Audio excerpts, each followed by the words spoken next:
All right, so 31 teams have already moved on to next year, Mr. Sullivan, including us.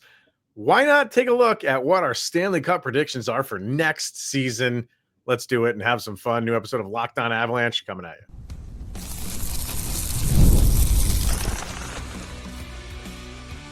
You're Locked On Avalanche, your daily podcast on the Colorado Avalanche. Part of the Locked On Podcast Network, your team every day. All right, everybody, welcome to the Locked On Avalanche podcast, part of the Locked On Podcast Network, your team every day. I'm your host, Chris Maselli. With me, as always, Mr. Shaggy Von Doom, Kyle Sullivan. Thank you for tuning in and making this your first listen of the day. That is always appreciated. Make sure you're following us on our subtext if you want to get in on the conversation. Link is in the show notes below. Chat with Kyle and I one-on-one. We get your opinion, everything Avalanche related, and share it on this very podcast. And we will do that with our way too early Stanley Cup predictions for next year. In my opinion, this is the most fun one to do because, you know, the rosters, how they are now, are going to be very different in like 2 weeks. So why not throw this in now? Because if you nail it, you look like a genius. You look like Einstein if you are able to nail this one. So let's have some fun with that. I have never been considered a genius in my entire life. So why not take advantage of that opportunity right now? First time for everything, my man. So, but where we're going to start is congratulations to the Florida Panthers. They obviously have won their second in a row and been to 3 finals in a row. So they are what everybody wants right now, and not in terms of, more than just winning the cup, but how that franchise is operating right now is what a lot of teams are going to kind of emulate. We'll get to that in a minute and what the Avs can maybe cut, because it's copy. Every sport is a copycat league, and whoever wins the championship, you look to them and say, like, okay, what can we adopt? What are some things we can take from them? And are the Avalanche doing that? Probably. So we'll look at that in a little bit, but just kind of want to discuss this Stanley Cup because it is the best trophy in sports. There's no hockey now until meaningful hockey until October, which is always a downer. That's why I was hoping for a 7-game series to at least squeeze one more game out of the season. But this was not last year. Like amazingly, like, the Panthers got better. Yeah. And as this series was going on, like, you could just tell, they're that phrase that we always use, Kyle, like of is this, and, fill in the blank, whatever team you want to talk about. Can this team be beaten 4 times in a series? It's very difficult to beat X team 4 times in a series. That's this Florida team. Like, they are insanely tough to beat 4 times out of 7 games, and they showed it. So another good run from them. Yeah, and it's fun to see. And like, I think the Florida Panthers don't start talking about sales tax this or that. That has nothing to do with how this team is built. I think Got a friend? Not anymore. But the Florida Panthers are comprised in a way I think is an interesting case study for the rest of the league. And I think, honestly, this started with that Vegas Stanley Cup back in the day, right after the Avs won the Stanley Cup, right? With how teams are built. And I think you see the composition of Vegas and Florida then. They were pretty neck and neck on how these teams were. And you see Florida carrying that on to where you got to see it on the grandest stage of them all, the repeat, Edmonton, Florida Part 2. The best player in hockey, air quotes, asterisks, whatever, Connor McDavid, versus the best team in hockey. And the best team won. The Florida Panthers, we talked about this a little bit when it came to what the Avalanche need to look like. It's like the Florida Panthers, we talk about the Avalanche effect, quote unquote. The Florida Panthers have this Florida Panther effect where everyone from Maurice on down believe in this Florida Panthers system. You come in, you contribute. You're not seeing like flashy names. Like, yes, they have great players, but they're not stealing the headlights. Like, you have Brad Marchand was a member of this team, and they're not taking away. It's every line, every player, goalie, coaching staff, everybody takes on this identity and they play for each other. And I think that honestly, like you could even look when you break down the points of this team, like this Florida Panther team is top to bottom, just a stacked unit that believes in what they're doing. You always hear whenever the team, whatever team wins a championship, like like a close knit group they were, and all of like those usual talking points. And I don't always buy into that. Not that it's false, but I don't like it. It kind of like it always makes me think like, well, I think the last place team is a close knit team too. I just don't think like they're falling apart at the seams. They just don't have the skill. They just don't have the talent. That's why they're at the bottom. So I always get a kick out of that stuff. But there is a difference. I'll say that how those teams interact and communicate in the locker room and stuff like that. That is what goes a long way. And a lot of times those teams are at the bottom of the standings are young and they're still learning how to do that. But when you make the moves that the Panthers made, it just seemed like they are just hitting everything out of the park right now. Right. And is it, you're getting that dynasty word thrown around. To me, it's like, if you got to win, if you win 3 in a row, yes, you are, you're in that category. Even if you win 3 out of 4, I'll have that conversation with you. But it's weird because, how sports are now and free agency and just how much talent there is top to bottom, it's very difficult to win 2 in a row anymore. So is it, can you have both of those? Like, I feel weird saying you got to win 3 in a row, but at the same time, I'm saying like 2 in a row is insanely difficult. So can it now be, instead of if you go to,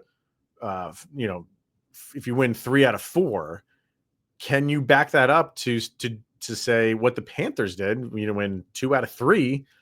Is that the new definition of a dynasty right now? I'm still kind of maybe in my old ways right now and feeling like, because dynasties are forever, to quote Squints. Forever. That is, you are in the conversation of best ever. The Panthers are on their way.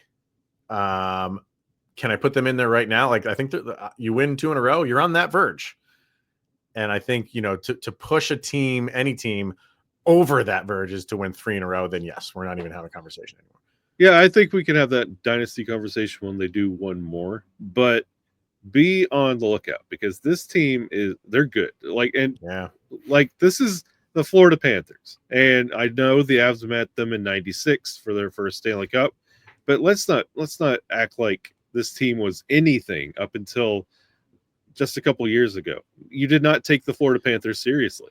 Like they were just there. The team with the ugly logos, the soccer logos, and then quietly they kind of put these pieces together, built them around, and against Vegas, you're like, wow, that was actually a pretty good team. The next year, when they went back for that Stanley Cup, they proved it. And then this year, the whole league stands back. And I think that, I know you said you don't believe into like the team mentality. No, I do. I just think every team has that. Well, that's what I'm saying. Yeah. Well, see, like the Florida Panthers, they do it a little bit differently because they know they were that team that nobody took seriously. Like, oh yeah, the Florida Panthers, sure. And they made everybody take notice, and they're continuing to do so. Like when you all playoffs long, you heard the Dallas Stars with Mikko Rantanen and then, or the Colorado Avalanche with Nathan McKinnon, and then when they would talk about the Florida Panthers, it's the Florida Panthers. And then you don't have that star out there.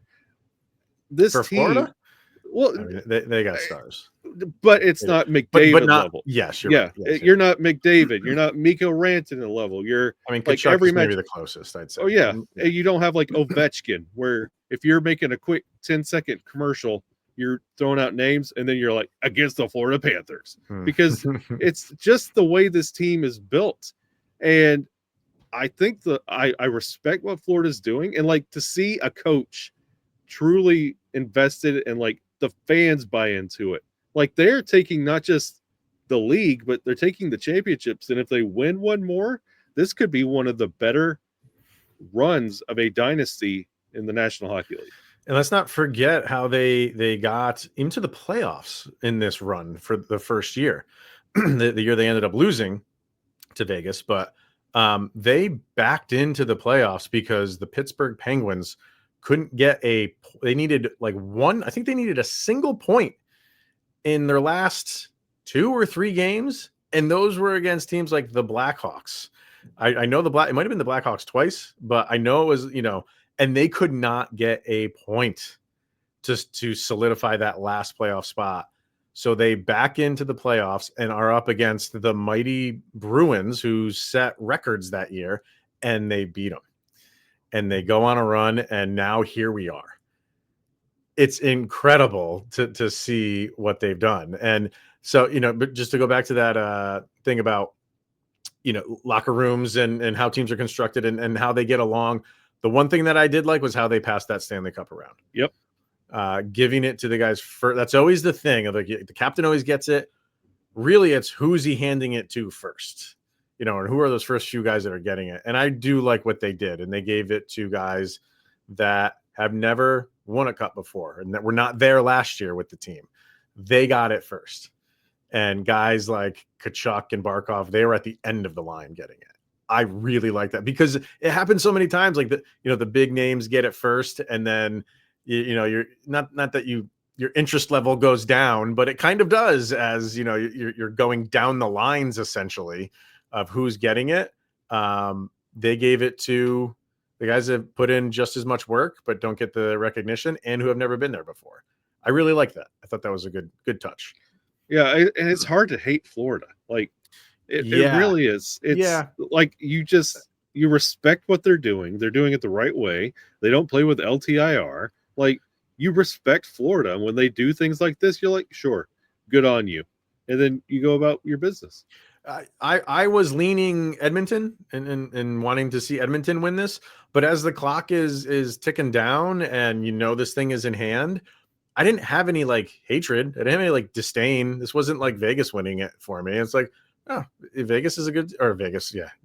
No. Florida is that forever. And sometimes it's like, when you have a team that is just dominating, that team usually gets hatred. Yeah. You know what I mean? Like the New England Patriots of the 2000s. Like you just hate them because they're always winning. There is a likability to this Panthers team. So, there are guys on the team that you dislike. I think Kachuk is up there for a lot of people, but they get the job done. Right. The right way. So what can the Avalanche learn from this? And, they're looking at this like every other team in the league is right now. What are some things that they can look at and improve for next year? And then we'll get to our way too early Stanley Cup predictions for next year. We'll do all that next. First, we're going to hear from Wonderful Pistachios, because if you are looking for a snack that is both delicious and nutritious, crack into a good source of protein with Wonderful Pistachios. It's one of the highest protein nuts. Each 1 ounce serving has 6 grams of protein, giving you over 10% of your daily value. Plus, they're packed with fiber and better for you unsaturated fats to help keep you feeling fuller for longer. And we've said before, you can eat these just right out of your hand, with the shells, without the shells, and go to their website because they have recipes like puddings and toppings for chicken and stuff like that you can throw these things on. So it's not just eat them like Kyle does by the bucketful, but you can incorporate these into your lunch menu and your dinner menu. It's fantastic, phenomenal. Especially if you get the jalapeno lime ones. Put those on your chicken or your mashed potatoes. Ooh. We have to end this episode, so I'm getting hungry. So get snacking and get cracking with the snack that packs a protein punch. Visit wonderfulpistachios.com right now to learn more. All right, so kind of shifting this conversation over to the Colorado Avalanche. And like I said, when a team wins, you're like, hey, what did they do right? Florida does a lot of things right. So, and you're not overhauling how you do everything for teams that are looking at this from the outside in. But is there certain things on how this team operated on the ice, off the ice, up in the, the press box, or the, where the suits are, that you think teams are going to look at and be like, we got to try to copy that? Well, I mean, it's hard to look at this Florida Panthers roster and look at the Colorado Avalanche roster and say, what's not working? There was not a single player on the Florida Panthers that had, in the regular season, over 90 points. Really? I didn't even look that up. Wow. It's even all the way down. Those lines work. They know exactly what they're out there to do. For the Avs, not just putting pieces together, put bodies in a lineup, make them work together. That the Florida Panthers, we talked about this with Vegas, and Florida just took that recipe and made it better. And they don't just have lines, they don't just have players out there. They all play to each other's strengths and cover each other's weaknesses. All four lines are extremely efficient. And for the Avs, other than Nathan McKinnon, there are times that, like, we praise the fourth line many times. You need that kind of synergy night in, night out. You can't just rely on 100-something points from Nathan McKinnon to get you all the way there. Don't you feel like, I mean, we heard this from Chris McFarland after the Mikko trade. Said we're not deep enough.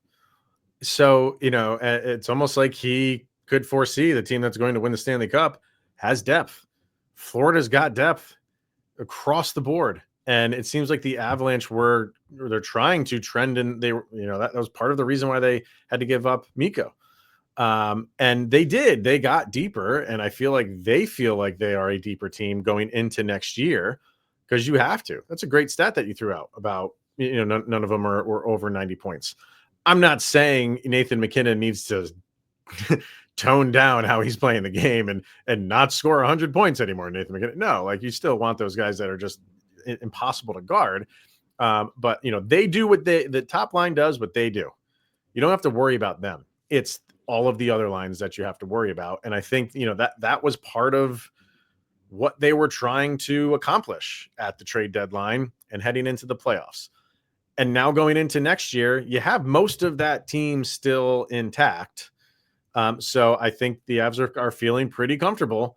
As long as these guys can do what we are expecting them to do, we should have a deeper team than we had pre-trade deadline last season.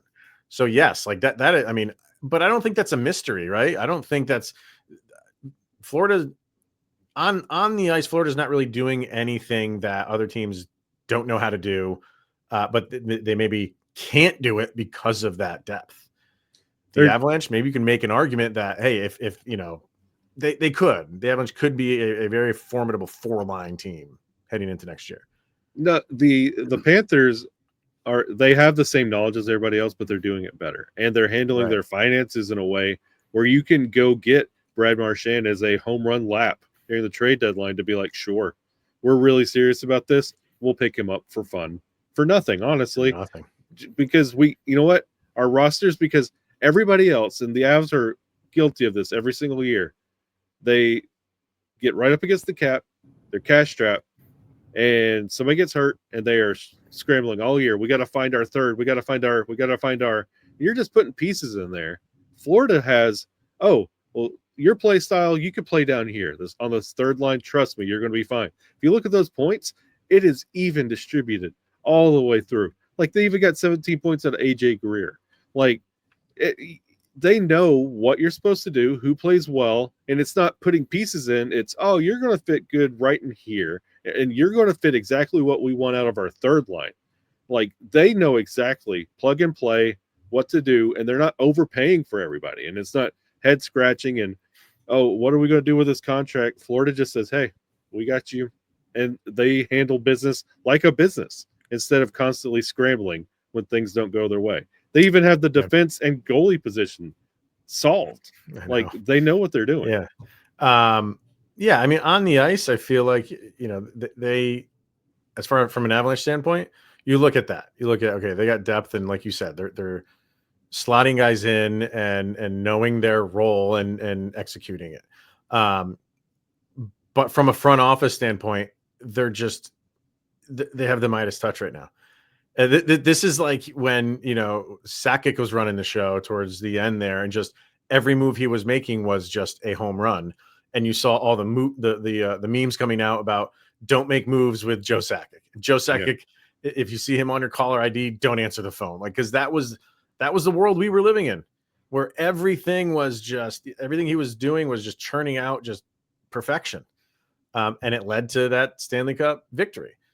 That's what Florida is doing right now from their front office. Everything they are doing, including the coaching change. And I am not saying that to feel like the Avalanche want to make a coaching change. If you listen to the show, you know how much we love Jared Bednar. He's not going anywhere. I'm happy about that. All I'm saying is including that, because they had Andrew Brunette, who was the Jack Adams winner. He won the best coach of the year, and they got rid of him right after that and bring in Paul Maurice. And people are like, what are you doing?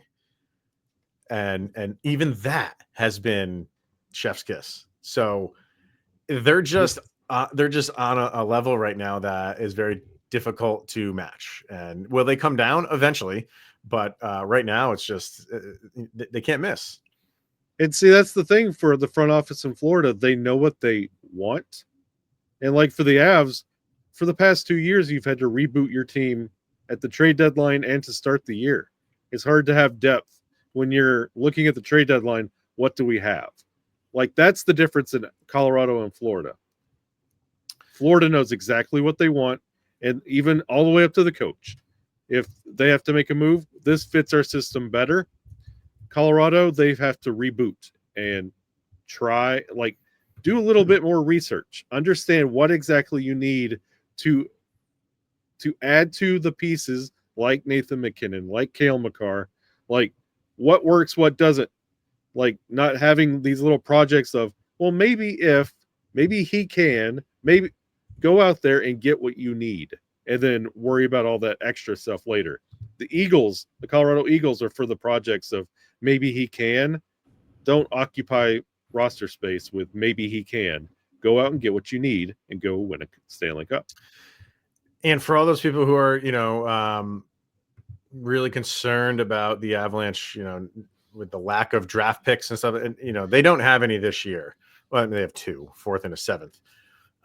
The Florida Panthers have not had a first-round pick since 2021, and they do not have any, at least for the next 3 years either. So Puck Peter just goes up to 2027, and I don't think you can trade more than 3 years in the future for your first-round picks. So they have none in 2025 this year, 2026, or 2027. I laugh at that. It's 5 years. Yeah, 5 years of 0 first-round draft picks, and you're doing what you're doing. Throw your hands up, man, and be like I said, you're nailing everything. You're nailing everything. That is wild to me, to not have a single first-round pick for 5 straight seasons, and you've just won back-to-back Stanley Cup champions. Oh man, that just makes me like, how are you doing it, Florida? How are you doing it? You must be getting in a DeLorean or something like that, and getting some information that none of us have, because it's an impressive run. Very, very impressive run. Can they keep it up, though? We are going to get to our Stanley Cup predictions. We're also going to pick a couple teams that missed the playoffs last year that maybe can turn around and make the playoffs. So we'll do that next. All right, Kyle, let's start there before we get to our way too early Cup prediction. Might as well start with playoff teams. Not all of them, just ones that didn't make it last year that could have a chance. And like I said in the beginning of the episode, like, it's always fun to do this now because free agency is right around the corner. And then, trades open. Already seen a few trades now, but you'll see more trades in the off season. So rosters are going to change, but it's kind of fun to do it now to kind of try to make yourself look like a genius. So start with, is there any non-playoff teams from last year that you think have a shot? I to do got it next year? I got one, and they're kind of outside shots. One from the West, one from the East. My team from the East, I feel like, I know this is silly, and I shouldn't be doing this, but from the East, I feel like Detroit's going to make it next year. They're finally going to end this drought. They're finally going to do it. I feel like because of the shakeup in Boston, I feel Mm-hmm. like the powers are going to be shifting a little bit, and you don't know what the Rangers are going to look like. There's a lot of unease in the East, and I feel like the guys are playing just might be the tortoise in the hare.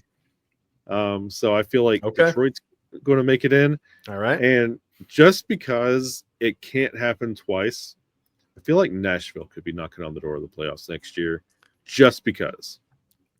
I feel like that's like they were the sexy pick last year to win everything.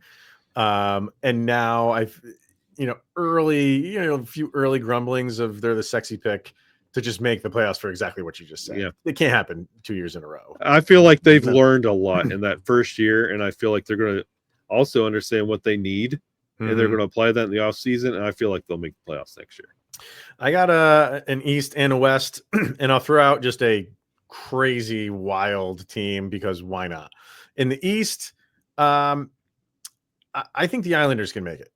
Ugh. I think the Islanders can go back, and I know they're always a boring team, but they're keeping Waugh around. I do. They weren't that far off this last year, but I think that they have an outside shot to make it. Not that they're going to be like top 3 in their division, but a wild card spot, I don't think that's out of the realm of possibility for the Islanders. In the West, I liked them last year, and I just feel like I'm going to keep riding this train until they make it. And now that they have a nickname, it's in the bag. I think the Utah Yeti, no, the Utah Mammoth. No, didn't they go try to get a second name too that was turned down? Oh, yeah. I thought there was another one, but whatever. The Utahns. The blue and blue team. Yes.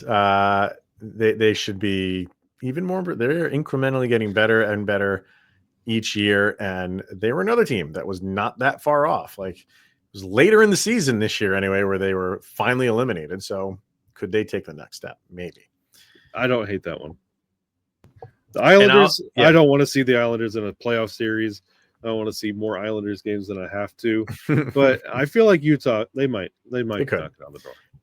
And one that's just wild and crazy. And a team that was expected to finish towards the bottom. And they kind of did, but they were eliminated officially much later than people originally thought. Anaheim. I was going to pick them too. Will they? I think it's more likely not than they will. But I think Anaheim could have another year where it's even later in the season where they are officially eliminated. But they could be knocking on the door, or they could make life miserable for another team towards the end of the year. But they seem to be trending in the right direction also. So they're being loud with going out and getting Chris Kreider before like the Stanley Cup's awarded. Yeah. Like they're an active team, and something's different in Anaheim, and I'm very curious to see what that team looks like on opening night. I don't think that was a terrible move by them to bring him in. I don't think that was a horrible, like he's trending down a little bit, but I think his time was just worn thin in New York. Bring him in where he can be the veteran on a young team and kind of give him that, like, the elder statesman type of guy to be almost a captain like on that team. Yep. And he might kind of reinvigorate his career a little bit for the latter stages of his career. So could be.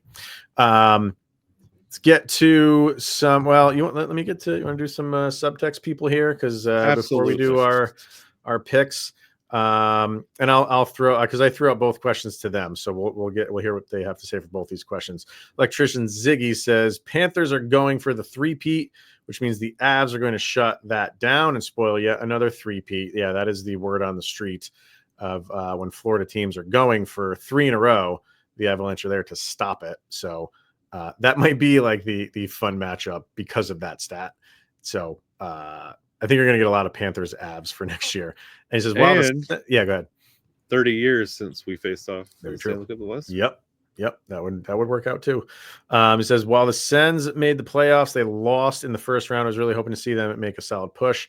They were playing really good hockey in the last 20, 30 games of the season and just couldn't get past the unstoppable playoff juggernaut that is the Maple Leafs. So he's going with the Sens, even though they made it, but I get what he's going with that. Yeah, so I'm down with that. Let's see.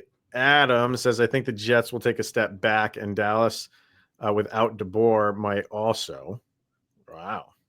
I mean, that team's a mess right now. Dallas? Yeah. The only thing that's like the cap is an issue, but like they're very top heavy.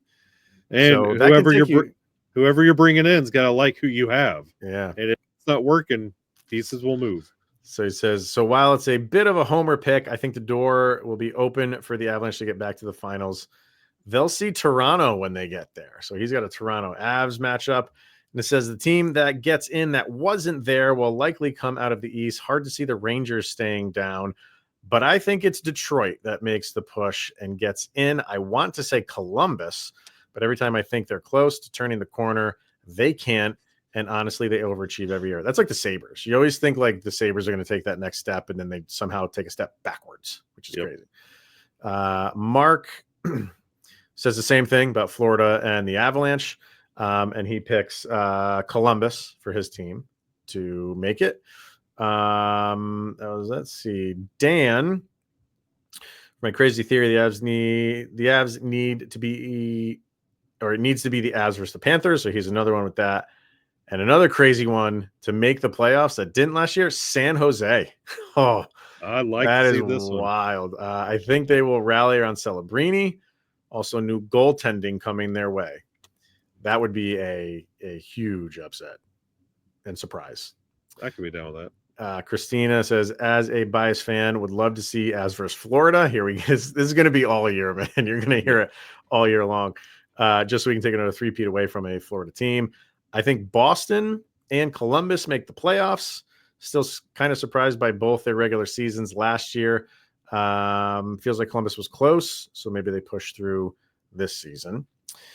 And Vargar says the final will be Florida versus Dallas. And he's got three teams, New Jersey, who made it this year. So, but did they really? But, yeah. And he also has Detroit and Columbus. So that's Columbus and Detroit seem to be the early favorites to make the playoffs. So, for our picks, I figured we'll just throw this out there too. The early favorites, according to FanDuel, for next year, you're going to love this, Kyle. Carolina Hurricanes have the best odds over at FanDuel. Why? Plus 700, followed by the Panthers at 750. Actually, the Panthers and the Oilers are both at 750. And the Avalanche and the Stars are at 850. So that is the third best odds for the Avalanche. So a combination of what's that?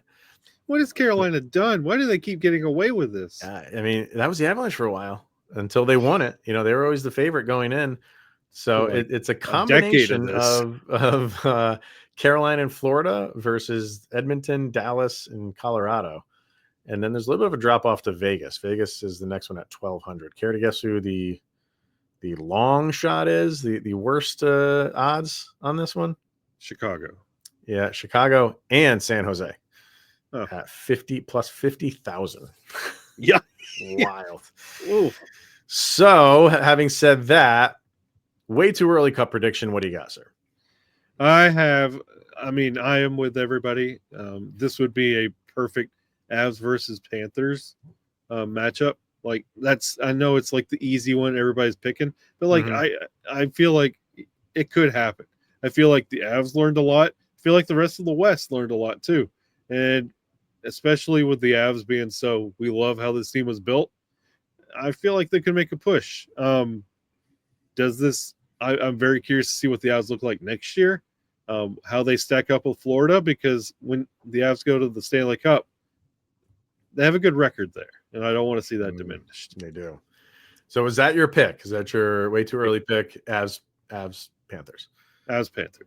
All right. I would love to see that. And just for the sake of conversation, I'm not going to go with the Avalanche.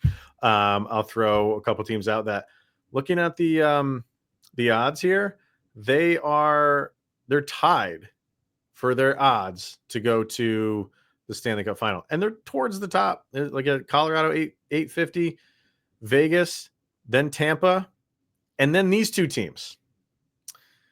I'm going to go with the Kings and your New Jersey Devils. Man, that would be an awesome final. That would be a fun final. And you know, because the Kings, I think, you know, they're an up and coming team. The Avs were the hot pick for, you know, filling out your brackets. I think the Kings were the next hot pick to maybe make a little bit of run. Maybe it was like a year too early for them to really do it, because they had a really good regular season.